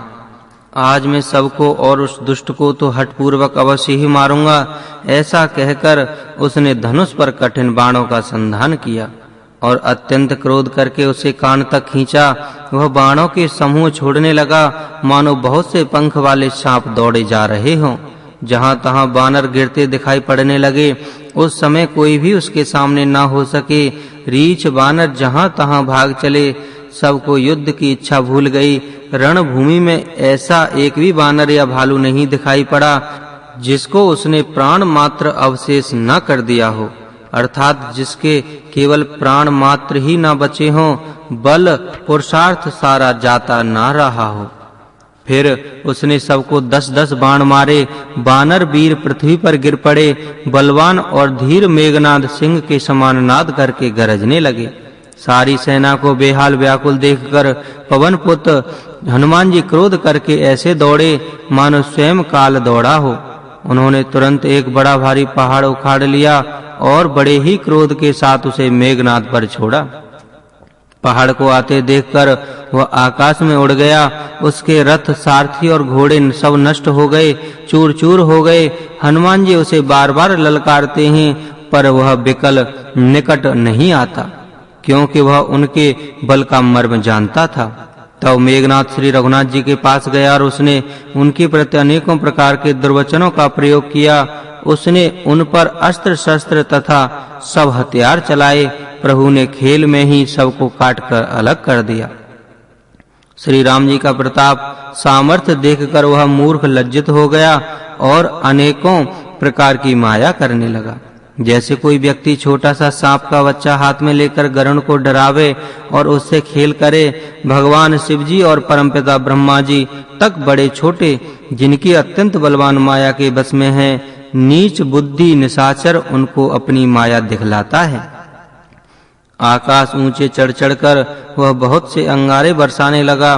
पृथ्वी से जल की धाराएं प्रकट होने लगीं। अनेक प्रकार के पिशाच तथा पिशाचनियां नाच-नाच कर मारो काटो की आवाज करने लगी। वह कभी तो विष्ठा, पीप, खून, बाल और हड्डियां बरसाता था और कभी बहुत से पत्थर फेंके देता था। फिर उसने धूल बरसाकर ऐसा अंधेरा कर दिया कि अपना ही पसारा हुआ हाथ नहीं सूझता था। माया देखकर बानर अकुला उठे। वे सोचने लगे कि इस हिसाब से इसी तरह रहा तो सबका मरण आ बना। यह कौतुक देखकर श्री राम जी मुस्कुराए। उन्होंने जान लिया कि सब बानर भयभीत हो गए हैं।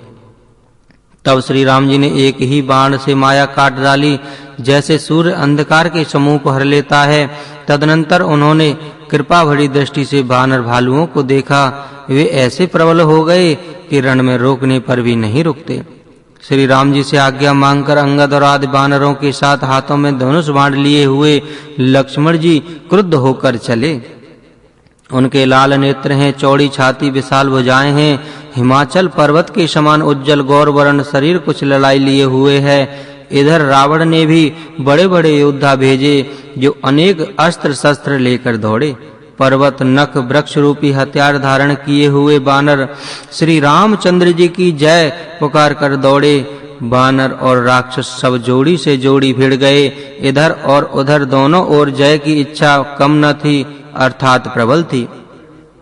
बानर उनको घूंसों और लातों से मारते हैं, दांतों से काटते हैं। विजयशील बानर उन्हें मारकर फिर डांटते भी हैं। मारो मारो, पकड़ो पकड़ो, पकड़कर मार दो, ऐसा कहते हैं। नवों खंडों में ऐसी आवाज भर रही है, प्रचंड रुण धड़ जहां तहां दौड़ रहे हैं। आकाश में देवतागण यह कौतुक देख रहे हैं। उन्हें कभी खेद होता है और कभी आनंद आता है। खून गड्ढों में भर-भर कर जम गया और उस पर धूल उड़-उड़ कर पड़ रही है। वह दृश्य ऐसा है मानो अंगारों के ढेरों पर राख छा रही हो। घायल वीर कैसे शोभित हैं, जैसे फूले हुए पलाश के पेड़। लक्ष्मण और मेघनाद दोनों योद्धा अत्यंत क्रोध करके एक दूसरे से भिड़ते हैं। एक दूसरे को कोई किसी को जीत नहीं सकता। राक्षस छल, बल, माया और अनीति अधर्म करता है। तब भगवान अनंत जी लक्ष्मण जी क्रोधित हुए और उन्होंने तुरंत उसके रथ को तोड़ डाला और सारथी को टुकड़े-टुकड़े कर दिए। शेष जी लक्ष्मण जी उस पर अनेक प्रकार से प्रहार करने लगे। राक्षस के प्राण समात्र शेष रह गए। रावण पुत्र मेघनाद ने मन में अनुमान किया कि अब तो प्राण संकट आ बना है, ये मेरे प्राण हर लेंगे। तब उसने वीर घातनी शक्ति चलाई। वह तेज पूर्ण शक्ति लक्ष्मण जी की छाती में लगी। शक्ति के लगने से वह मूर्छा आ गई। तब मेघनाद भय छोड़कर उनके पास चला गया। मेघनाद के समान 100 करोड़ अगणित योद्धा उन्हें उठा रहे हैं, परंतु जगत के आधार श्री शेष जी लक्ष्मण जी उनसे कैसे उठते। तब वे लजाकर चले गए।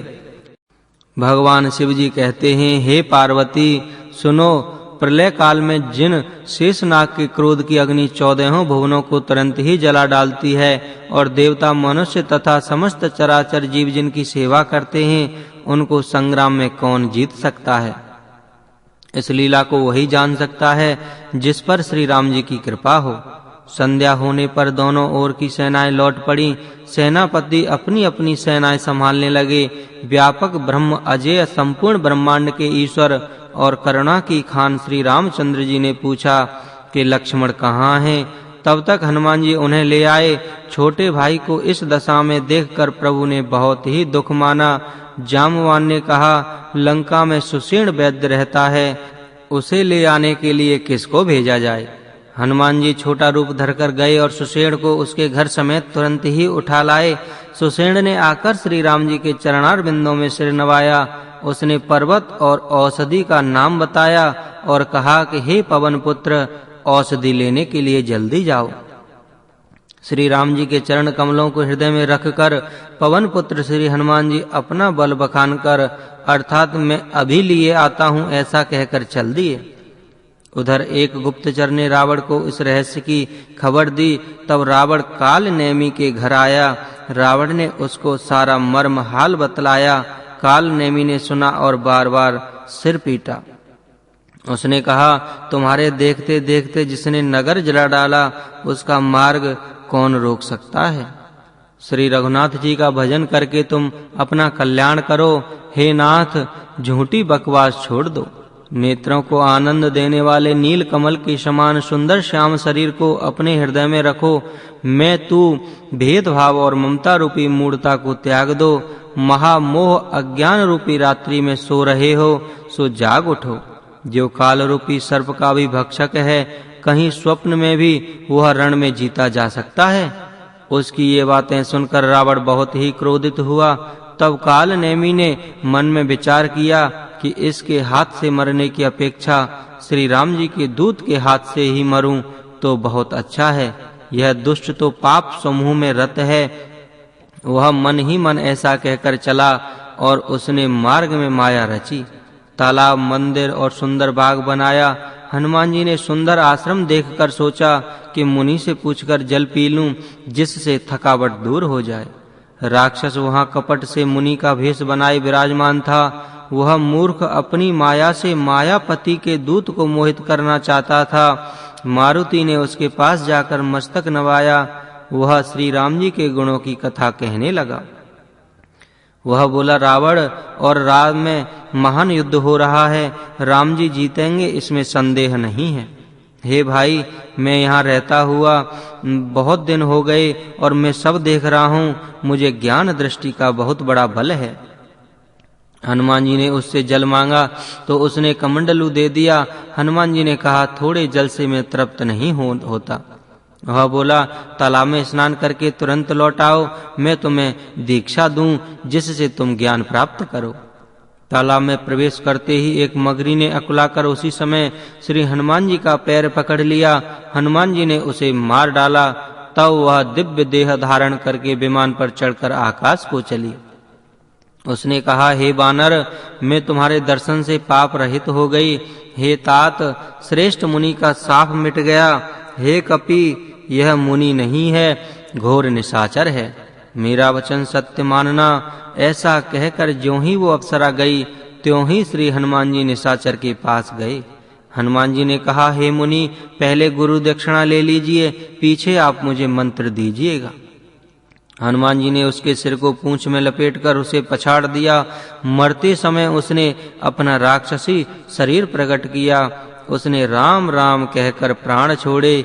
यह उसके मुंह से राम नाम का उच्चारण सुनकर हनुमान जी मन में बहुत प्रसन्न होकर के आगे चल दिए। उन्होंने पर्वत को देखा पर औषधि न पहचान सके। तब हनुमान जी ने एकदम पर्वत को ही उखाड़ लिया। पर्वत लेकर हनुमान जी रात ही में आकाश मार्ग से दौड़ चले और अयोध्यापुरी के ऊपर पहुंच गए। भरत जी ने आकाश में अत्यंत विशाल स्वरूप देखा और तब मन में अनुमान किया कि यह कोई राक्षस है। उन्होंने कान तक धनुष को खींचकर बिना ही फल वाला एक बाण मारा। बाण लगते ही हनुमान जी राम राम रघुपति का उच्चारण करते हुए मूर्छित होकर पृथ्वी पर गिर पड़े। प्रिय वचन राम नाम सुनकर भरत जी उठकर दौड़े और बड़ी उतावली से हनुमान जी के पास आए। हनुमान जी को व्याकुल देखकर उन्होंने हृदय से लगा लिया, बहुत तरह से जगाया, पर वे जागते न थे। तब भरत जी का मुख उदास हो गया। वे मन में बड़े दुखी हुए और नेत्रों में विषाद के आंसुओं का जल भरकर के वचन बोले, जिस विधाता ने मुझे श्री राम जी से विमुख किया, उसी ने फिर यह भयानक दुख भी दिया। यदि मन और वचन शरीर से श्री राम जी के चरण कमलों में मेरा निष्कपट प्रेम हो और यदि श्री रघुनाथ जी मुझ पर प्रसन्न हो, तो यह बानर थकावट और पीड़ा से रहित हो जाए। यह वचन सुनते ही कपिराज हनुमान जी कौशलपति श्री रामचंद्र जी की जय हो ऐसे कहते हुए उठ बैठे। भरत जी ने बानर हनुमान जी को हृदय से लगा लिया। उनका शरीर पुलकित हो गया और नेत्रों में आनंद तथा प्रेम आंसुओं का जल भर आया।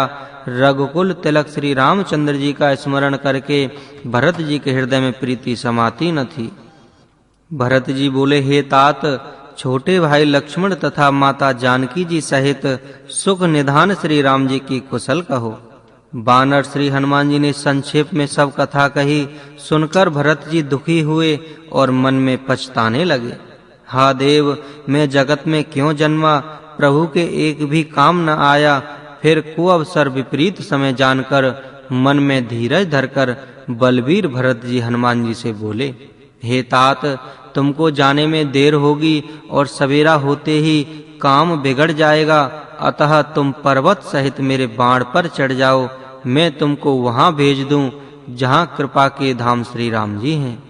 भरत जी की यह बात सुनकर एक बार तो श्री हनुमान जी के मन में अभिमान उत्पन्न हुआ कि मेरे बोझ से बाण कैसे चलेगा, किंतु फिर श्री रामचंद्र जी के प्रभाव का विचार करके वे भरत जी के चरणों की वंदना करके हाथ जोड़कर बोले, हे नाथ, हे प्रभु, मैं आपका प्रताप हृदय में रखकर तुरंत चला जाऊंगा।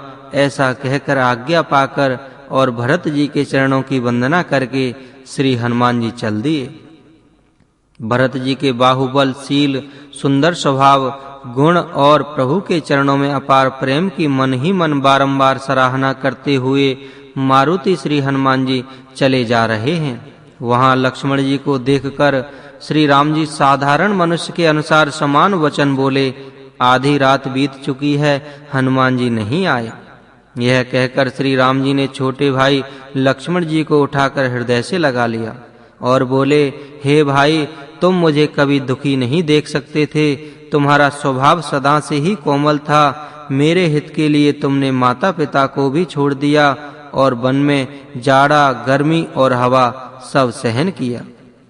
हे भाई, वह प्रेम अब कहाँ है? मेरे व्याकुलतापूर्ण वचन सुनकर उठते क्यों नहीं हो? यदि मैं जानता कि वन में भाई का बिछोह होगा, तो मैं पिता का वचन, जिसका मानना मेरे लिए परम कर्तव्य था, उसे भी नहीं मानता। पुत्र, धन, स्त्री, घर और परिवार ये जगत में बार-बार होते हैं और जाते हैं, परंतु जगत में भाई बार-बार नहीं मिलता। हृदय में ऐसा विचार कर, हे तात, जागो। जैसे पंख बिना पक्षी, मणि बिना सर्प और सूंड बिना श्रेष्ठ हाथी अत्यंत दीन हो जाते हैं, हे भाई, यदि कहीं जड़ दैव मुझे जीवित रखें तो तुम्हारे बिना मेरा जीवन भी ऐसा ही होगा। स्त्री के लिए प्यारे भाई को खोकर मैं कौन सा मुंह लेकर अवध जाऊंगा। मैं जगत में बदनामी भले ही सह लेता कि राम में कुछ भी वीरता नहीं है जो स्त्री को खो बैठे। स्त्री की हानि से इस हानि को देखते कोई विशेष क्षति नहीं है। अब तो हे पुत्र, मेरा निष्ठुर और कठोर हृदय यह अपयश और तुम्हारा शोक दोनों ही सहन करेगा। हे तात, तुम अपनी माता के एक ही पुत्र और उसके प्राणधार हो। सब प्रकार से सुख देने वाला और परम हितकारी जानकर उन्होंने तुम्हें हाथ पकड़कर मुझे सौंपा था। मैं अब जाकर उन्हें क्या उत्तर दूंगा? हे भाई, तुम उठकर मुझे सिखाते समझाते क्यों नहीं? सोच से छुड़ाने वाले श्री राम जी बहुत प्रकार से सोच कर रहे हैं। उनके कमल की पंखुड़ी के समान नेत्रों से विषाद के आंसुओं का जल बह रहा है। भगवान शिव जी कहते हैं, हे पार्वती, श्री रघुनाथ जी एक अद्वितीय और अखंड वियोग रहित भक्तों पर कृपा करने वाले भगवान ने लीला करके मनुष्य की दशा दिखलाई है। प्रभु के लीला के लिए किए गए प्रताप को कानों से सुनकर वानरों के समूह व्याकुल हो गए। इतने में ही हनुमान जी आ गए, जैसे करुण रस के प्रसंग में वीर रस का प्रसंग आ गया हो। श्री राम जी हर्षित होकर हनुमान जी से गले लगकर मिले। प्रभु परम सुजान, चतुर और अत्यंत ही कृतज्ञ हैं। तब वैद्य सुषेण ने तुरंत उपाय किया, जिससे लक्ष्मण जी हर्षित होकर उठ बैठे। प्रभु भाई को हृदय से लगाकर मिले। भालू और वानरों के समूह सब हर्षित हो गए। फिर श्री हनुमान जी ने वैद्य को उसी प्रकार वहां पहुंचा दिया, जिस प्रकार वे उसे पहले लेकर के आए थे। यह समाचार जब रावण ने सुना, तब उसने अत्यंत विषाद से बार-बार सिर पीटा। वह व्याकुल होकर कुंभकर्ण के पास गया और बहुत से उपाय करके उसने उसको जगाया। कुंभकर्ण जगा उठ बैठा। वह कैसा दिखाई देता है, मानो स्वयं काल ही शरीर धारण करके बैठा हो। कुंभकर्ण ने पूछा, हे भाई, कहो तो तुम्हारे मुख सूख क्यों रहे हैं? उस अभिमानी रावण ने उससे जिस प्रकार से वह सीता को हरलाया था, तब से अब तक की सारी कथा कही। फिर कहा, हे तात, वानरों ने सब राक्षस मार डाले, बड़े-बड़े योद्धाओं का भी संहार कर डाला। जय श्री राम। लंका कांड पृष्ठ संख्या 763 से 794 तक। कुंभकर्ण का युद्ध और उसकी परम गति। श्री राम जी का नागपाश में लीला से बनना, मेघनाद उद्धार एवं रावण भीषण युद्ध तक। आइए श्री राम कथा शुरू करें।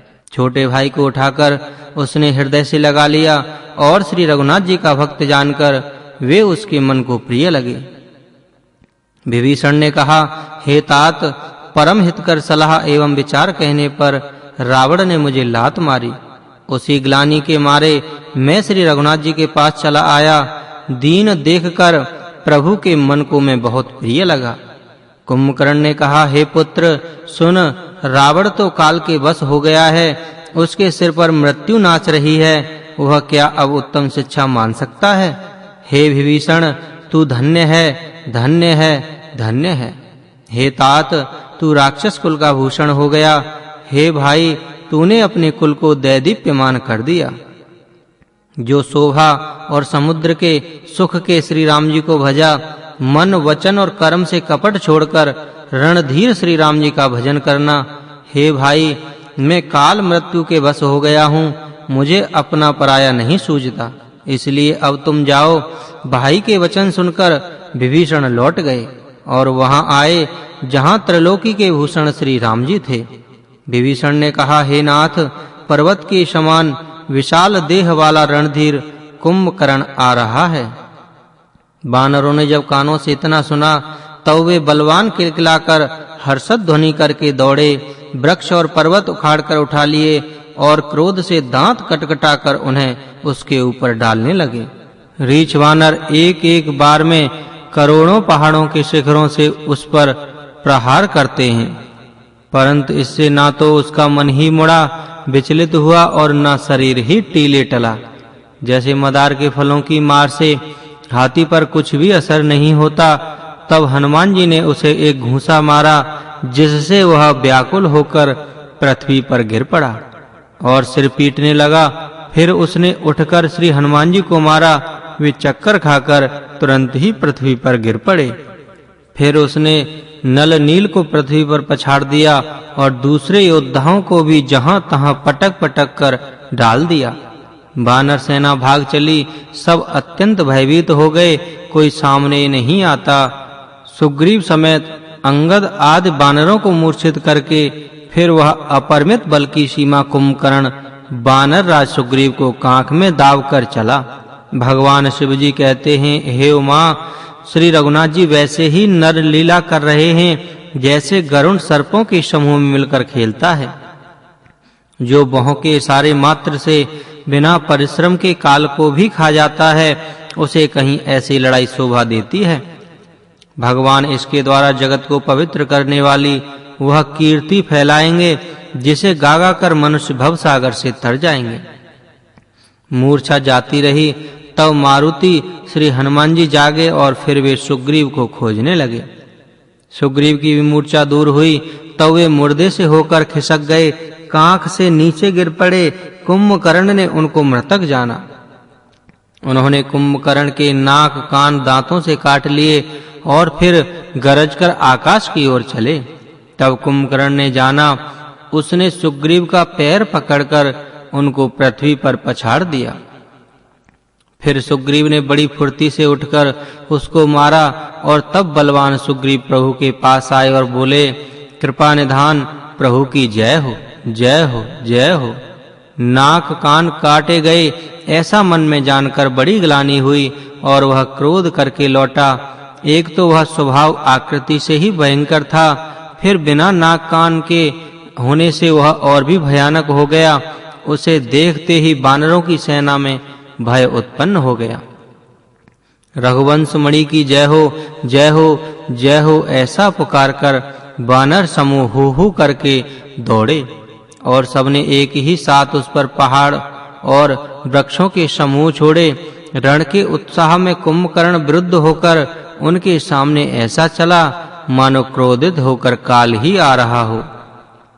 वह करोड़-करोड़ वानरों को एक-एक साथ पकड़कर खाने लगा। वे उसके मुंह में इस तरह घुसने लगे जैसे पर्वत की गुफा में टिड्डियां समा रही हों। करोड़ों वानरों को पकड़कर उसने शरीर से मसल डाला, करोड़ों को हाथों से मसलकर पृथ्वी पर धूल में मिला दिया। पेट में गए हुए भालू और वानरों के डट उसके मुख, नाक और कानों से राह से निकल कर भाग रहे हैं। रण के मद में मत्त राक्षस कुंभकर्ण इस प्रकार गर्वित हुआ मानो विधाता ने उसको सारा विश्व अर्पण कर दिया हो और उसे वह ग्रास कर जाएगा। सब योद्धा भाग खड़े हुए, वे लौटाए भी नहीं लौटते। आंखों से उन्हें जूझ नहीं पड़ता, पुकारने से सुनते नहीं।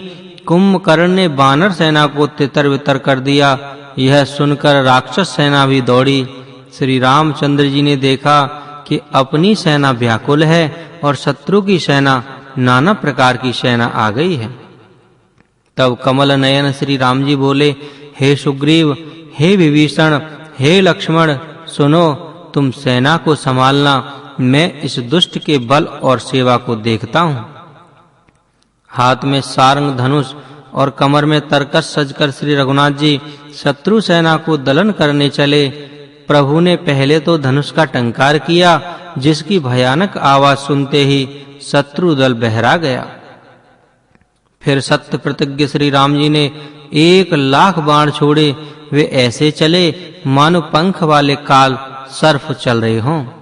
जहां तहां बहुत से बाण चले, जिनसे भयंकर राक्षस योद्धा कटने लगे। उनके चरण, छाती और सिर और भुजदंड कट रहे हैं। बहुत से वीरों के 100-100 टुकड़े हो जाते हैं। घायल चक्कर खा कर पृथ्वी पर गिर पड़े। उत्तम योद्धा फिर संभल कर उठते हैं और लड़ते हैं। बाण लगते ही वे मेघ की तरह गरजते हैं। बहुत से तो कठिन बाण देखकर ही भाग जाते हैं। बिना मुंड सिर के प्रचंड रुंड धड़ दौड़ रहे हैं और पकड़ो पकड़ो, मारो मारो का शब्द करते हुए चिल्ला रहे हैं। प्रभु के बाणों ने क्षण मात्र में भयानक राक्षसों को काट कर रख दिया। फिर वे सब बाण लौटकर श्री रघुनाथ जी के तरकस में घुस गए। कुंभकर्ण ने मन में विचार कर देखा कि श्री राम जी ने क्षण मात्र में राक्षसी सेना का संहार कर डाला। तब वह महाबली वीर अत्यंत क्रोधित हुआ और उसने गंभीर सिंहनाद किया। वह क्रोध करके पर्वत उखाड़ लेता है और जहां भारी-भारी वानर योद्धा होते हैं वहां डाल देता है। बड़े-बड़े पर्वतों को आते देखकर प्रभु ने उनको बाणों से काटकर धूल के समान चूर-चूर कर डाला। फिर श्री रघुनाथ जी ने क्रोध करके धनुष को तानकर बहुत से अत्यंत भयानक बाण छोड़े। वे बाण कुंभकर्ण के शरीर में घुसकर पीछे से इस प्रकार निकल जाते हैं कि उनका पता ही नहीं चलता। जैसे बिजलियां बादल में समा जाती हैं, उसके काले शरीर से रुधिर बहता हुआ ऐसी शोभा देता है मानो काजल के पर्वत से गेरू के पनाले बह रहे हों।